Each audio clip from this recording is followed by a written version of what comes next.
والعاقبة للمتقين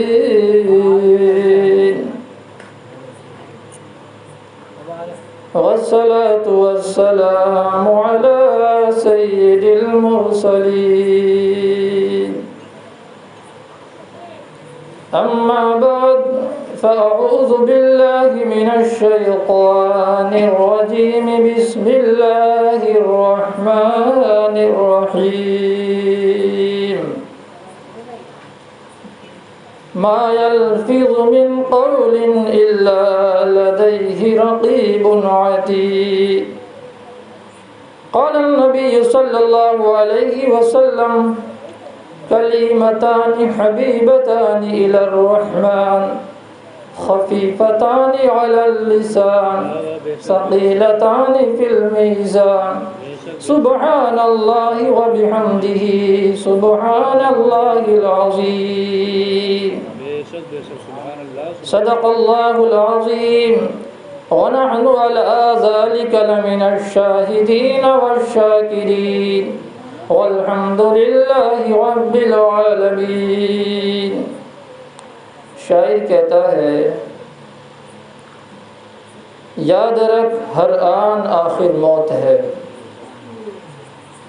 یاد رکھ ہر آن آخر موت ہے، مت تو بن انجان آخر موت ہے. ایک دن مرنا ہے آخر موت ہے، ایک دن مرنا ہے آخر موت ہے، کر لے جو کرنا ہے آخر موت ہے.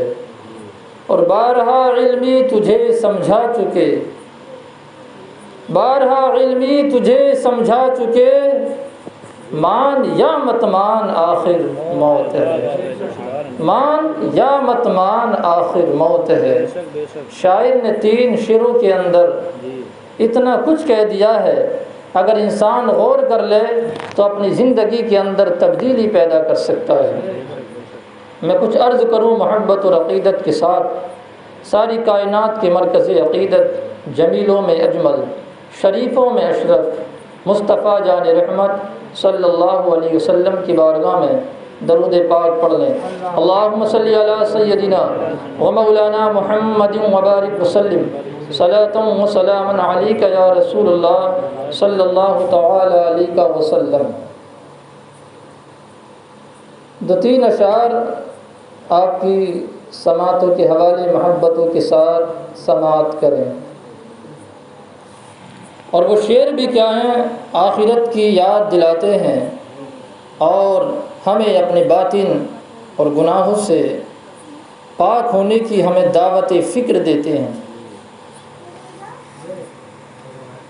کب گناہوں سے کنارہ میں کروں گا یا رب. انسان دن کے اجالے میں گناہ کرتا ہے، رات کی تاریکی میں گناہ کرتا ہے، مجمع میں چلا جائے تو غیبتیں کرتا ہے، تنہائی میں جائے تو موبائل کو ہاتھ میں لے کر نہ جانے کون کون سی گناہ کرتا ہے. پھر یہ کرتا ہے کہ مجھے کل توبہ کرنی ہے، مجھے پرسوں توبہ کرنی ہے. شاعر نے کہا ہے کل اور پرسوں کے چکر میں مت پڑ، بلکہ اللہ نے عقل سلیم عطا فرمائی ہے تو آج ہی اپنے سارے گناہوں سے توبہ کرے. کب گناہوں سے کنارہ میں کروں گا یا رب، نیکو کب میرے اللہ بنوں گا یا رب. قبر میں گر نہ محمد کے نظارے ہوں گے. آج ہم اپنے چہروں پر سنت رسول کو نہ سجائیں. وہ نماز جس کے تعلق سے میرے نبی نے ارشاد فرمایا اے میرے صحابہ نماز میری آنکھوں کی ٹھنڈک ہے. آج ہم مصطفیٰ کی آنکھوں کی ٹھنڈک کا اہتمام نہ کریں، اپنے چہروں پر سنت مصطفیٰ کو نہ سجائیں تو بتلاؤ قبر میں مصطفیٰ نے منہ کو موڑ لیا تو وہاں ہمیں کون سکون اور آرام دینے کے لیے تشریف لائے. قبر میں گر نہ محمد کے نظارے ہوں گے، حشر تک کیسے میں پھر تنہا رہوں گا یا رب، حشر تک کیسے میں پھر تنہا رہوں گا یا رب، ڈنک مچھر کبھی مجھ سے تو سہا جاتا نہیں، آج مچھر لگنے لگے تو ہم ان کے بچنے کا انتظام کرتے ہیں، لیکن سنو قبر میں اس طرح کے مچھر یا اس طرح کے جانور نہیں ہوں گے، اونٹوں کے برابر سانپ اور بچھو ہوں گے، جو سانپ یا بچھو دنیا میں آنے کے بعد اگر ایک پھونک بھی دھرتی پر مار دے تو زمین سے سبزہ اگنا بند ہو جائے۔ ڈنک مچھر کبھی مجھ سے تو سہا جاتا نہیں، اور قبر میں بھی چھوکے ڈنک کیسے سہوں گا یا رب، اور گر کفن پھاڑ کے سانپوں نے جمایا قبضہ، اعمال اگر صحیح نہیں ہوں گے تو وہاں بڑے بڑے سانپ آنے کے بعد ہمیں تکلیف دیں گے اور ہمارے جسموں کو کاٹنا اور نوچنا شروع کریں گے، وہاں ہمیں طاقت، ہمیں شہرت، ہمیں دولت کوئی بھی کام نہیں آ سکتی۔ گر کفن پھاڑ کے سانپوں نے جمایا قبضہ، ہائے بربادی کہاں جا کے چھپوں گا یا رب، درود پاک پڑھ لیں۔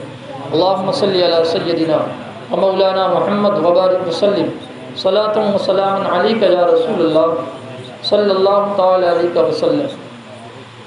آپ حضرات نے مجھ سے قبل ایک علمی اور اس سے پہلے ایک ہونہار طالب علم سے بڑی اچھی تقریر سماعت فرمائی، اور اپنی بستی کے مفتی محمد ارشد حسین صاحب کی زبانی بھی نصیحت آمیز خطاب سماعت فرمایا، اور ہمارے ایک دوسرے طالب علم سے نعت و منقبت بھی سماعت فرمائی۔ اللہ رب العالمین اس سارے ذکر خیر کو اپنی بارگاہ میں شرف قبولیت عطا فرمائے۔ آج جس مرحوم حاجی عبد الواحد صاحب کے اصالہ ثواب کی غرض سے ہم اور آپ حاضر آئے ہیں، اللہ رب العالمین اس ذکر خیر کی برکت سے مرحوم کی بے حساب مغفرت فرمائے۔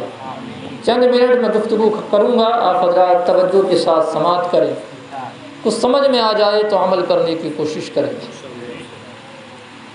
اللہ رب العالمین جل جلالہ و عما نوالہ کا کروڑا احسان اور اس کا شکر عظیم ہے کہ اس نے ہمیں انسان بنایا، انسان بنانے کے بعد مسلمان بنایا۔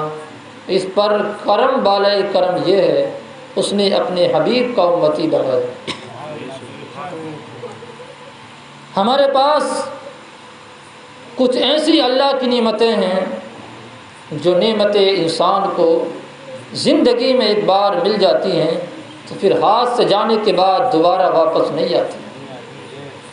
جن نعمتوں کے اندر اللہ کی جانب سے ملنے والا انسان کے پاس ایک وقت بھی ہے۔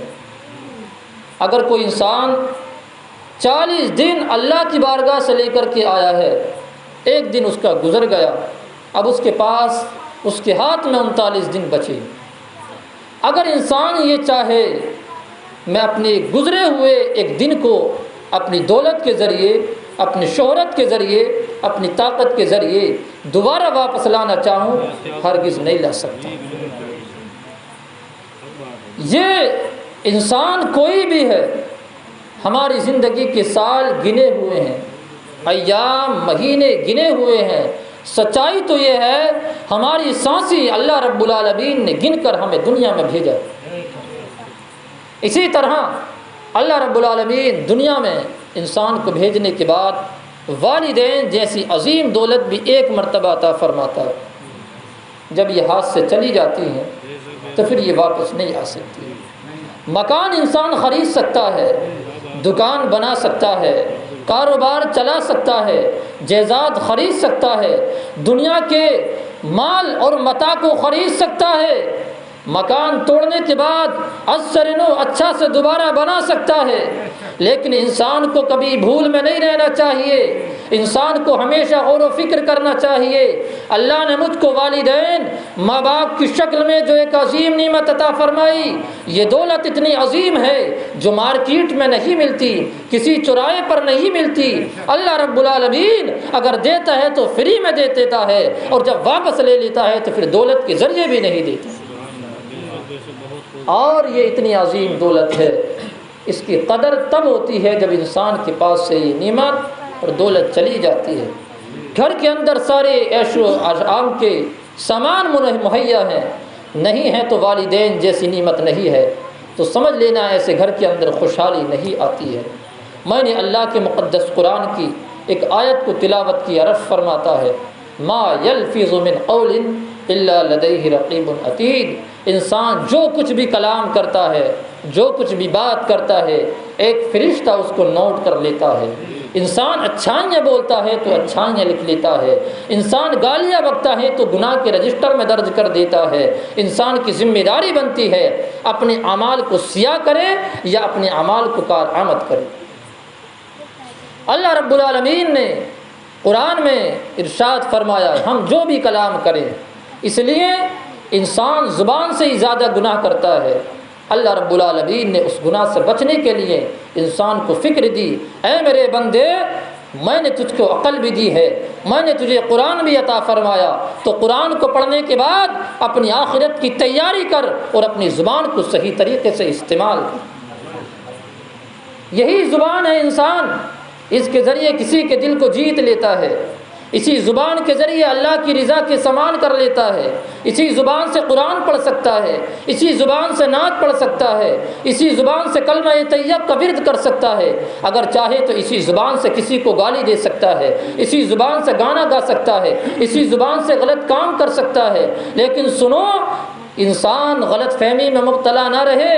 اللہ قرآن میں فرماتا ہے ما یلفظ من قول الا لدیہ رقیب عتید۔ جو بھی انسان زبان سے کلام کرتا ہے اللہ کا فرشتہ اس کو نوٹ کر لیتا ہے۔ دن کے اجالے میں کرے تب بھی نوٹ کر لیتا ہے، مجمع میں کہے تب بھی کر لیتا ہے، رات کی تاریکی میں کرے تب بھی اللہ کا وہ فرشتہ کر لیتا ہے۔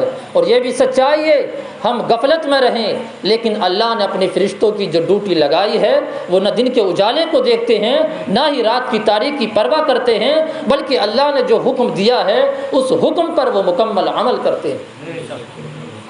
اس لیے انسان کو چاہیے اپنی زندگی کے شب و روز کو شریعت مصطفیٰ کے مطابق صحیح استعمال کرے اور صحیح گزارنے کی کوشش کرے۔ اللہ رب العالمین ہمارے ظاہر کو جانتا ہے، ہمارے باطن کو جانتا ہے۔ اللہ قرآن میں فرماتا ہے اِنَّهُ يَعْلَمُ الْجَهْرَ وَمَا يَخْفَى۔ وہ پروردگار جس طرح ہمارے ظاہر کو جانتا ہے اسی طرح باطن کو جانتا ہے۔ انسان مجمع میں گناہ کرنے سے بچ جاتا ہے، ڈرتا ہے کہیں دوسرا نہ دیکھ لے۔ اولاد اپنے والدین سے ڈر کر گناہ کرنے سے بچ جاتی ہے، موبائل کو ہاتھ میں لے کر والدین کے سامنے فلم نہیں دیکھتی ہے، لیکن وہی اولاد اگر شیطان اس پر حاوی آ گیا، بستر پہ جانے کے بعد، چادر کو اوڑھنے کے بعد، لحام میں جانے کے بعد، موبائل کو ہاتھ میں لینے کے بعد نہ جانے کیا کیا گناہ اس موبائل پہ دیکھتا ہے، اس کے دل میں یہ خیال ہوتا ہے وہ گناہ کیوں کرتا ہے، اس کے دل میں یہ خیال ہوتا ہے اس وقت نہ مجھ کو ماں دیکھ رہی ہے، اس وقت نہ مجھ کو باپ دیکھ رہا ہے، نہ اس وقت گھر کا مجھے کوئی فرد دیکھ رہا ہے۔ کاش ان نے اللہ کے اس قرآن کے اس فرمان کو پڑھ لیا ہوتا، پڑھ نہ سکا تو سن لیا ہوتا۔ اِنَّهُ يَعْلَمُ الْجَهْرَ وَمَا يَخْفَى۔ وہ پروردگار جس طرح ظاہر کو جانتا ہے وہ ہمارے باطن کو بھی جانتا ہے۔ لحاظ کے اندر موبائل کو ہم غلط استعمال کریں، کوئی دیکھے نہ دیکھے، وہ پروردگار جس نے کائنات کو وجود بخشا وہ اس تاریکی کے اندر بھی ہماری ہر حرکت کو جانتا ہے، رات کی تاریکی میں چلنے والی چونٹی کی حرکت کو جانتا ہے۔ اور یہ تو ایک حرکت کی بات ہے۔ آؤ قرآن کا مطالعہ کرتے ہیں۔ اللہ قرآن میں فرماتا ہے یعلم ما توسوس به نفسا، انسان کے دل کے اندر جو وسوسے پیدا ہوتے ہیں ہمارا پروردگار دل کے وسوسوں تک کو جانتا ہے۔ آج تک کائنات میں کوئی مشین ایسی نہیں بنی یہ تو بتا سکتی ہے کہ دل کی دھڑکن تیز ہے یا کم ہے، لیکن آج تک دنیا کے کسی بھی کمپنی نے یہ مشین نہیں بنائی جو یہ بتلا سکے دل کے اندر جو وسوسہ پیدا ہوا ہے وہ صحیح ہے یا غلط۔ یہ ہمارے پروردگار کی قدرت ہے، جو پروردگار اپنے علم کے مطابق اپنی قدرت کے مطابق اس بات کو جان لیتا ہے۔ انسان دل کے اندر اچھائی کا خیال پیدا کرے تب بھی جان لیتا ہے، اور برائی کا وسوسہ دل میں پیدا کرے اللہ رب العالمین اس کو بھی جان لیتا ہے۔ اس لیے کسی بھی مسلمان کے تعلق سے اپنے دل کے اندر غلط خیال غلط وسوسہ نہیں پیدا کرنا چاہیے، یہ سوچ کر میں اس کے سامنے آ کر زبان سے اچھی اس کی تعریف کروں گا، دل میں کدورت رکھتا ہے اور زبان سے تعریف کرتا ہے، کیونکہ وہ یہ جانتا ہے کہ میں اپنے سامنے والے کے سامنے اچھائی بیان کر کے اس کے نزدیک میں اچھا بن جاؤں گا۔ اے انسان یہ تیری غلط فہمی ہے، تو انسان کے سامنے تو اچھا بن سکتا ہے، لیکن وہ پروردگار جس کے سامنے تجھے کھڑا ہو کر ایک ایک لفظ کا ایک ایک کلمے کا جواب دینا ہے اس سے تو ایک لمحہ بھی تیرا مخفی اور پوشیدہ نہیں ہے۔ اللہ رب العالمین ہمیں اپنی زبانوں کو صحیح طریقے سے استعمال کرنے کی توفیق عطا فرمائے۔ ہر انسان کو قبر میں جانا ہے، قبر میں جانے کے بعد انسان جب جاتا ہے تو قبر کسی کے دبدبے کا خیال نہیں کرتی ہے، کسی کی طاقت کا خیال نہیں کرتی ہے، کسی امیر کا خیال نہیں کرتی، کسی غریب کی رعایت نہیں کرتی ہے۔ وہاں بادشاہ جائے تو اس کے نزدیک برابر ہے، امیر جائے تو برابر، غریب جائے تو برابر، لیکن فرق کرتی ہے تو اچھائی اور برائی کے اعتبار سے کرتی ہے۔ انسان اچھائیاں لے کر کے جاتا ہے تو اس کے ساتھ اچھا سلوک کرتی ہے، برائیاں کر کر کے جاتا ہے تو اس کو ویسا ہی جواب دیتی ہے۔ لیکن سنو، جو انسان قبر کی تاریکی سے ڈرتا ہے وہ کبھی گناہ نہیں کر سکتا، جو انسان قبر کی تاریکی سے ڈرتا ہے وہ نمازوں کو نہیں چھوڑ سکتا، جو مسلمان قبر کی وحشت سے خوف آتا ہے وہ مسلمان کبھی بھی کسی کے ساتھ غلط رویہ اختیار نہیں کر سکتا۔ لیکن سنو، اپنے چہروں سے داڑھی مڈانے کے بعد کوئی مصطفیٰ کو راضی نہیں کر سکتا، نمازوں کو قضا کرنے کے بعد نبی کو راضی نہیں کر سکتا، اور یہ بھی سچائی ہے جو نبی کو ناراض کر دیتا ہے مصطفیٰ کو ناراض کر دیتا ہے۔ ایسے انسان کا قبر میں نہ کوئی ٹھکانہ ہے نہ کوئی حشر میں ٹھکانہ ہے۔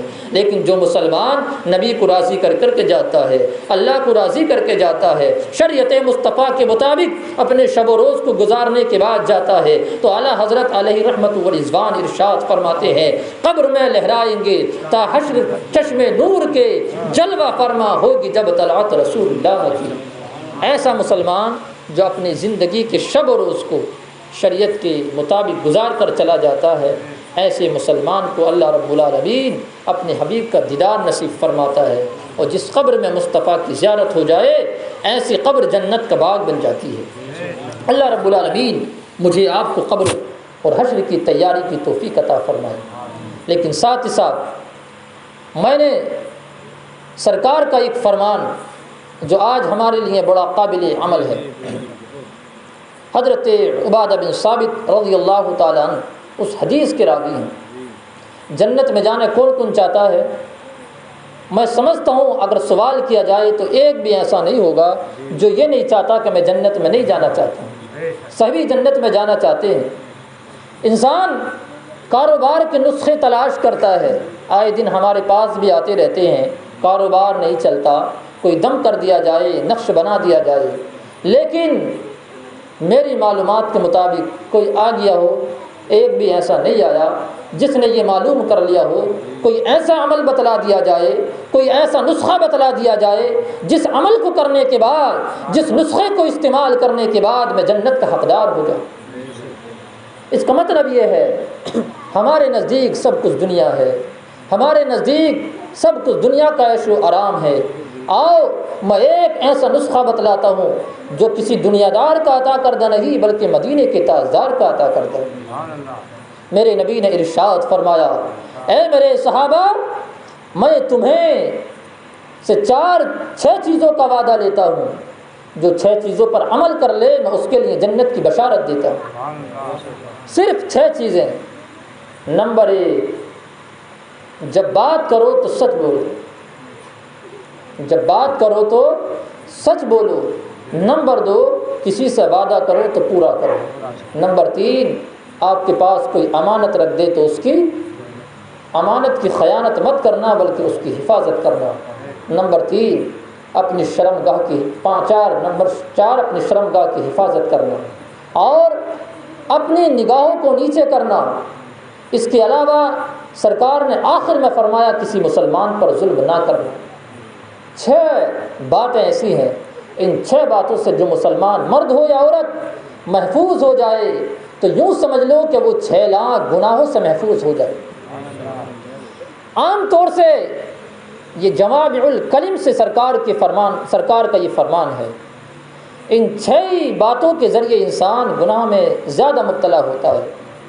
آج ہم بات بات پر جھوٹ بولتے ہیں، اس سے بچنے کی کوشش کریں اور کسی سے وعدہ کریں تو پورا کریں، امانت میں خیانت نہ کریں اور ایک خاص بات اپنی شرمگاہ کی حفاظت کریں، نگاہوں کو نیچے رکھیں اور کسی پر ظلم نہ کریں۔ سرکار کے فرمان کے مطابق جو مسلمان مرد ہو یا عورت، نبی نے ارشاد فرمایا، اے میرے صحابہ، میرے اس فرمان پر اگر تم عمل کر لو گے تو میں تمہیں دنیا کی دولت تو درکنار، میں محمد تم سے وعدہ فرماتا ہوں کہ میں تمہیں جنت کی بشارت دیتا ہوں۔ اور ہمارے نزدیک اگر ہمیں جنت مل جائے تو دنیا کی دولت کیا ہے، دنیا کی شہرت کیا ہے، دنیا کی طاقت کیا ہے؟ آخرت کی زندگی تو آخرت کی زندگی ہے۔ اللہ رب العالمین اگر جنت عطا فرما دے تو ہمارے لیے، ہر مسلمان کے لیے بڑی مقدر کی بات ہوتی ہے۔ لیکن نگاہوں کو نیچے کرنا آج کے دور میں یہ بھی ایک اپنے ہاتھ میں آگ رکھنے سے کم نہیں ہے۔ شرمگاہ کی حفاظت کرنا یہ بھی ایک جہاد کرنے اور آگ میں کودنے سے کم نہیں ہے۔ جس طرح گناہ زبان سے ہوتا ہے اسی طرح گناہ نگاہوں سے بھی ہوتا ہے۔ حجت الاسلام امام غزالی ارشاد فرماتے ہیں، کل قیامت کے دن کچھ آنکھیں ایسی ہوں گی کہ جن آنکھوں میں پگھلا ہوا سیسا ڈالا جائے گا۔ وہ آنکھیں کون سی ہوں گی؟ وہ مرد بھی ہوں گے اور عورتیں بھی ہوں گی۔ مرد ہیں تو عورتوں کی طرف، عورتیں ہیں تو مردوں کی طرف، جنہوں نے شہوت کے ساتھ نگاہ کو دوڑایا ہوگا ایسی آنکھوں میں کل قیامت کے دن پگھلا ہوا سیسا ڈالا جائے گا۔ آنکھوں کا یہی زنا ہے کہ کسی کی طرف غلط نگاہ کو ڈال دیا جائے۔ آج ہمارا نوجوان چوراہے پر کھڑے ہونے کے بعد جو اپنی اوقات کو بھول جاتا ہے، اپنی بہن اور بیٹی کی عزت کو بھول جاتا ہے، غلط نگاہ اٹھانے کے بعد دوسرے کی دی بیٹی پر ڈالتا ہے، لیکن وہ اس خیال میں رہتا ہے میری اس اٹھنے والی غلط نگاہ کو کوئی نہیں دیکھ رہا۔ اے انسان، تو نے اللہ کے قرآن کو نہیں پڑھا۔ اللہ کا قرآن فرماتا ہے یعلم خائنۃ الاعین وما تخفی الصدور، ہمارا پروردگار ہماری آنکھوں کی خیانت کو جانتا ہے اور دل کے اندر چھپے ہوئے سارے رازوں کو جانتا ہے۔ ہم نے نگاہ کسی کی طرف اٹھائی، بہن سمجھ کر اٹھائی یا غلط طریقے سے اٹھائی، کوئی دیکھے نہ دیکھے، ہمارے خیال کو کوئی جانے نہ جانے، لیکن وہ پروردگار جانتا ہے جس نے مجھے پیدا کیا، پوری کائنات کو پیدا کیا۔ اس لیے اپنے بھائیوں سے، ماں اور بہنوں سے عرض کروں گا، سرکار کا یہی ایک فرمان ہمیں جنت میں لے جانے کے لیے کافی ہے۔ آخر میں سرکار نے ارشاد فرمایا، حضرت عبداللہ ابن مسعود رضی اللہ تعالیٰ عنہ اس حدیث کے راوی، نبی رحمت صلی اللہ علیہ وسلم سادہ زندگی گزارتے تھے، چٹائی پر آرام فرما رہے تھے۔ جب سو کر اٹھے، صاحب نے عرض کی یا رسول اللہ، ہمیں حکم دے دیتے، ہم آپ کے لیے بستر کا انتظام کر دیتے۔ میرے نبی نے ارشاد فرمایا، اے میرے صحابہ، دنیا میرے نزدیک ایک مسافر کی طرح ہے۔ سرکار دو عالم صلی اللہ علیہ وسلم نے ارشاد فرمایا، اے میرے صحابہ، میں دنیا میں آیا ایک مسافر کی طرح، اگر میں تم سے کہہ دیتا تو میرے لیے اچھا بستر کا انتظام کر دیتے، میرے لیے رہنے کا اچھا انتظام کر دیتے، لیکن میرے صحابہ ذرا توجہ سے سنو، میں دنیا میں آیا ہوں ایک مسافر کی طرح، اور میں چند دن کی زندگی گزارنے کے بعد مجھے قبر میں جانا ہے، اور قبر میں جانے کے بعد مجھے جنت کی نعم و نعمت سے لطف اندوز ہونا ہے۔ سرکار مدینہ صلی اللہ علیہ وسلم نے ارشاد فرمایا، اے میرے صحابہ، مجھے دنیا کے عیش و آرام کی ضرورت نہیں، بلکہ اللہ رب العالمین سے مجھے تو جنت کی ضرورت ہے۔ لیکن وہ نبی جنہیں میرے نبی سرکار مدینہ صلی اللہ علیہ وسلم کو پروردگار نے جنتی نہیں بلکہ جنت کا مالک و مختار بنایا، لیکن سرکار اتنی سادہ زندگی گزارتے اور اللہ کی بارگاہ میں دعا کرتے، اللہم احینی مسکینا وامتنی مسکینا وحشرنی فی زمرۃ المساکین، او کما قال اللہ تبارک و تعالی، او کما قال النبی صلی اللہ علیہ وسلم۔ پروردگار کی بارگاہ میں دعا کرتے، اے مالک و مولا، مجھے مسکین کی زندگی عطا فرما، مجھے مسکینوں میں موت عطا فرما، اور انہی کے ساتھ میرا حشر عطا فرما۔ حضرت عائشہ رضی اللہ تعالی عنہ نے عرض کی، یا رسول اللہ، یہ دعا کرنے کی وجہ کیا ہے؟ اس وقت میرے نبی نے ارشاد فرمایا، اے عائشہ، میں غریبی کی زندگی کو اتنی پسند کرتا ہوں کہ کل قیامت کے دن اللہ رب العالمین غریبوں کو امیروں سے 40 سال پہلے جنت عطا فرمائے۔ سرکار اگر چاہتے تو اس کائنات کے زر کو، کائنات کی دولت کو اپنے قدموں میں ڈال دیتے، لیکن صبح قیامت تک ہر غریب کے دل کو سکون دینے کے لیے میرے نبی نے سادہ زندگی گزاری اور اس طریقے کے پیغامات کو جاری کر دیا تاکہ صبح قیامت تک میرا امتی، میرا فرامین کو سننے کے بعد ان کے مطابق زندگی گزارے اور اپنی آخرت کی تیاری کر سکے۔ ساتھ ہی ساتھ ہمیں چاہیے کہ ہم آخرت کی تیاری کریں اور اسی کے ساتھ ساتھ ہم اچھی صحبت کو اختیار کریں۔ اچھی صحبت دنیا میں بھی کام آتی ہے اور آخرت میں بھی کام آئے گی۔ اس کے تعلق سے امام عشق و محبت اعلی حضرت علی رحمت و رضوان ایک حکایت نقل فرماتے ہیں۔ حضرت میاں رحمت اللہ تعالی علیہ وہ روایت کرتے ہیں، ان کو فرماتے ہوئے اعلی حضرت نے سنا کہ قبرستان وہ گئے تو ایک قبر کھل گئی۔ اس قبر کے اوپر کیا دیکھتے ہیں؟ اس قبر کے اندر ایک مردہ ہے جس کے اوپر 2 گلاب کے پھول ہیں، اور ایک پھول اس کے نتنوں پر ہے اور 2 پھول اس کے اوپر ہیں۔ خیال کیا یہاں پانی کی وجہ سے یہ قبر کھل گئی ہے، اس کو الگ دفن کیا جائے۔ وہاں سے منتقل کر کے دوسری جگہ قبر کو کھودا۔ جب وہاں دفن کیا گیا تو کیا دیکھتے ہیں؟ اب اسی مرحوم اور مردے کے اوپر 2 سانپ ہیں جو اس کی لاش کو نوچ رہے ہیں۔ اس کے بعد غیب سے آواز آئی، اے لوگوں، اس قبر کو وہاں پر جہاں سے لے کر کے آئے ہو اس لاش کو وہاں پر دفن کر دو، اس لیے یہاں جو سانپ اس لاش کے اوپر نظر آ رہے ہیں وہاں یہ پھول تھے، اور یہ انسان بڑا گناہگار تھا، بڑا پاپی تھا، لیکن وہاں یہی سانپ گلاب کے پھولوں کی شکل میں تبدیل ہو گئے تھے۔ اس کی وجہ یہ تھی، اس کی قبر کے پاس میں ایک اللہ کے ولی کی قبر تھی، اللہ کے ولی کی قبر تھی۔ ان کی قربت کی وجہ سے اللہ رب العالمین نے اس کے اوپر آنے والے سانپوں کو گلاب کے پھولوں میں تبدیل کر دیا تھا۔ اس روایت اور حکایت کو نقل فرمانے کے بعد آپ فرماتے ہیں، اے لوگوں، اچھے لوگوں کی صحبت اختیار کرو، اس لیے کہ اچھے لوگوں کی صحبت تو قبر میں بھی کام آتی ہے اور انشاءاللہ دنیا میں بھی کام آتی ہے۔ ایک چھوٹی سی مثال ہے، 2 اینٹیں ہیں جس کو ایک ہی بھٹے پر بنایا گیا، ایک ہی کاریگر نے بنایا، ایک ہی نے اس کو تپایا اور اسی کو ایک لے کر کے آیا، ایک مکان یا ایک مسجد میں لے کر کے گیا۔ دونوں اینٹوں میں فرق کچھ نہیں ہے، بنانے والا دونوں کا ایک ہے، لانے والا دونوں کا ایک ہے، دونوں کو لگانے والا مستری ایک ہے، لیکن دونوں میں تھوڑا سا فرق ہے۔ ان دو اینٹوں میں سے ایک کو تو استنجے خانے میں لگا دیا گیا، ایک کو مسجد کی صف میں لگا دیا گیا۔ اینٹیں وہی ہیں، لانے والا وہی ایک ہی ہے، بنانے والا ایک ہی ہے، لگانے والا مستری ایک ہی ہے، لیکن نسبت بدل گئی ہے۔ جس کو مسجد کی صف میں لگا دیا اس کو اللہ نے وہ مقام دے دیا، اس کا وہ مقدر کر دیا کہ 5 وقت مصلی آنے کے بعد اپنی پیشانی کو جھکا کر اللہ کی تعریف و توصیف کرتا ہے، اور دوسری اینٹ کو استنجے خانے میں لگایا، وہاں آنے کے بعد ہر انسان اپنے چپلوں سے اس کو رونتا ہے۔ ایک مثال کو سامنے رکھ کر اندازہ لگا سکتے ہیں، جب نسبت استی ہوتی ہے اللہ رب العالمین دنیا میں بھی اس کو عزت عطا فرماتا ہے۔ اس لیے ہمیں چاہیے ہم اچھی صحبت اختیار کریں، یہی صحبتیں انشاءاللہ دنیا میں بھی کام آئے گی اور آخرت میں بھی کام آئے گی۔ میں نے سرکار کا ایک فرمان اور پیش کیا تھا، 2 کلمے ہیں جو بخاری شریف کی آخری حدیث ہے، جو آسان تو بہت ہیں لیکن اللہ رب العالمین کو بڑے پیارے ہیں، زبان پر لینے میں بڑے آسان، سبحان اللہ و بحمدہ سبحان اللہ العظیم۔ یہ اتنے آسان ہیں، یہ اتنے آسان ہیں، ہر مسلمان آسانی کے ساتھ ان کو لے سکتا ہے۔ ان کی فضیلت کیا ہے؟ دونوں کلموں کی فضیلت تو دور کی بات، آؤ بخاری شریف کی حدیث کے مطابق ایک کلمے کی فضیلت میں آپ کے سامنے پیش کرتا ہوں۔ سرکار نے ارشاد فرمایا، من قال سبحان اللہ فی یوم 100 الف مرہ حطت خطایاہ وان کانت مثل زبد البحر او کما قال النبی صلی اللہ علیہ وسلم۔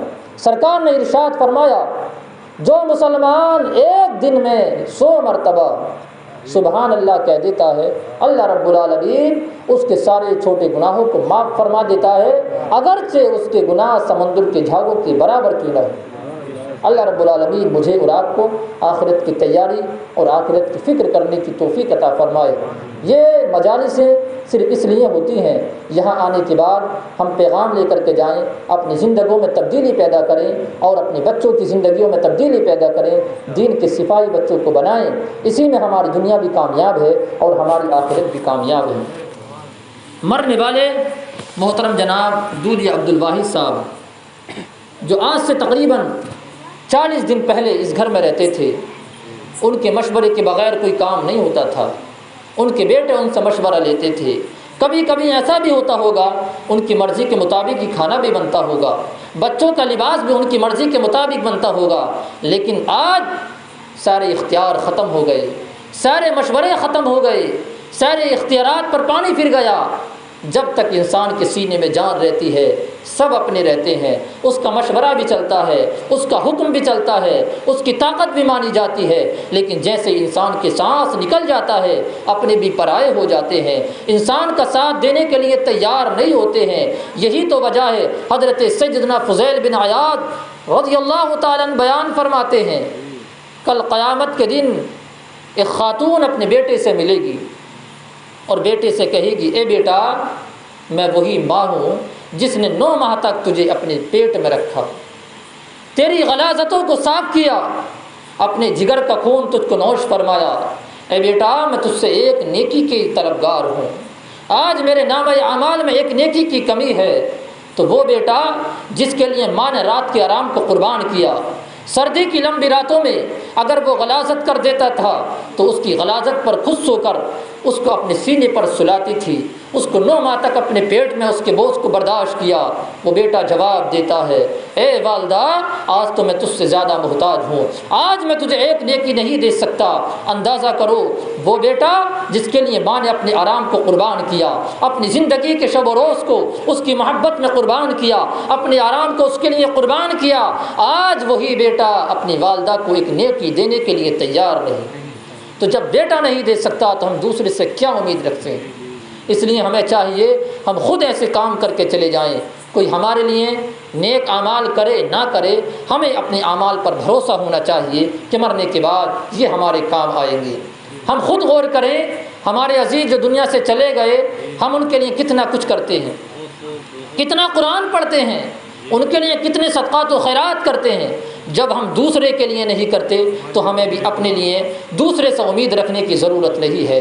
انسان جو دوسرے کی خیر خواہی کرتا ہے، اللہ رب العالمین غیب سے اس کی مدد فرماتا ہے۔ یہی تو وجہ ہے، اس کے لیے آپ حضرات جو صحابہ کرام رضوان اللہ تعالی علیہم اجمعین اور اللہ کے محبوب بندوں کی زندگی کو سامنے رکھیں۔ لیکن اللہ کی رحمت بھی بڑی عظیم ہے، اللہ کی رحمت پر ہمیں امید ہے، انشاءاللہ اللہ رب العالمین اپنے رحم و کرم سے ہر مسلمان کی بخشش فرمائے۔ حکیم الامت مفتی احمد یار خان نعیمی ایک چھوٹا سا واقعہ نقل فرماتے ہیں۔ دو بھائی تھے، ایک تو بڑا پرہیزگار اور ایک بڑا گناہگار۔ نیکوکار جو تھا وہ بڑی عبادت کرتا تھا، بڑی ریاضت کرتا تھا، نمازوں کی پابندی کرتا، تلاوت قرآن کرتا، ماہ رمضان کے روزے رکھتا۔ لیکن جو گناہگار تھا وہ نہ نماز پڑھتا تھا، نہ قرآن پڑھتا تھا، نہ بڑوں کی عزت کرتا تھا۔ جب مرنے کا وقت آیا تو پرہیزگار نے کہا، اے میرے بھائی، میں نے تجھ سے کہا تھا ساری زندگی اللہ کے حکم کے توڑنے میں تو نے گزار دی، کبھی تو نے نماز کو نہ ادا کیا، قرآن کی تلاوت تو نے نہ کی، رمضان کے روزے تو نے نہ رکھے، بڑوں کی احترام تو نے نہ کیا، بتلا اب تیرا حشر میں کیا ہوگا۔ اس فاسق و فاجر اور گناہگار اس کے بھائی نے جواب دیا تھا، اے میرے بھائی، میں تجھ سے ایک سوال کرتا ہوں۔ اپنے پرہیزگار بھائی سے سوال کیا تھا، بتلا اگر میں واقعی اگر جہنمی ہو گیا اور یہ معاملہ اللہ رب العالمین میری والدہ کے اختیار میں دے، میری والدہ اگر چاہے تو مجھ کو جنت عطا فرمائے، اگر چاہے تو دوزخ میں ڈالے، تو بتلاؤ میری والدہ میرے ساتھ کیا سلوک کرے گی؟ اس بھائی نے کہا، ارے ماں کی ممتا کس کو کیا گوارا کر سکتی ہے کہ اپنے بیٹے کو جہنم میں ڈال دے؟ اور یہ ماں کی ممتا تو چاہے کتنا نافرمان کیوں نہ ہو، اس کی ممتا تو مجبور ہوگی اس بات پر کہ اپنے بیٹوں کو جنت کے اعلیٰ سے اعلیٰ انعام و اکرام عطا فرمائے۔ اس فاسق و فاجر بھائی نے جواب دیا، اے میرے بھائی، جب تیرا عقیدہ یہ ہے اور تیرا خیال یہ ہے تو سن لے، میں اس پروردگار کا بندہ ہوں جو ایک ماں کی برابر نہیں بلکہ 70 ماؤں سے زیادہ مہربان ہے۔ جب ایک ماں مجھے جہنم میں ڈالنا گوارا نہیں کرے گی تو وہ میرا پروردگار جو 70 ماؤں سے زیادہ مہربان ہے مجھے کیسے جہنم میں ڈال سکتا ہے؟ اس نے اتنا کہا تھا، انتقال ہو جاتا ہے۔ خام میں اس کا بھائی دیکھتا ہے وہی پرہیزگار، دیکھتا ہے کہ وہ فاسق و فاجر، وہ گناہگار جنت کے اعلیٰ سے اعلیٰ مکانات میں گھوم رہا ہے۔ اس نے سوال کیا، اے میرے بھائی، اللہ رب العالمین نے تیرے ساتھ یہ سلوک کس وجہ سے کیا؟ اس نے کہا، پروردگار کو میری وہی ادا پسند آ گئی جو میں نے آپ سے کلام کیا تھا، تو اللہ رب العالمین اگر چاہے تو ایک نیکی کے بدلے میں پروردگار سارے گناہوں کو معاف فرما دے۔ ہم گناہگاروں پر تیری مہربانی چاہیے، ہم گناہگاروں پر بس تیری مہربانی چاہیے۔ سب گناہ دھل جائیں گے، رحمت کا پانی چاہیے، سب گناہ دھل جائیں گے، رحمت کا پانی چاہیے۔ اللہ رب العالمین اگر ہمارے گناہوں پر رحمت کی بارش فرما دے، ہمارے چھوٹے بڑے سارے گناہ دھل جائیں گے۔ ضرورت اس بات کی بھی ہے ہم اپنے باطن کو صاف کریں، اپنے بھائیوں کا خیال کریں، جس کی وجہ سے ہماری دنیا بھی کامیاب ہو جائے اور آخرت بھی کامیاب ہو جائے۔ ہمارے اسلاف اپنی زندگی کو کس انداز سے گزارتے تھے، اس کے لیے بھی ایک چھوٹا سا واقعہ ہے۔ حضرت ابو بکر صدیق رضی اللہ تعالی عنہ، بس 5 منٹ کے اندر انشاءاللہ میں اپنی گفتگو کو ختم کرتا ہوں۔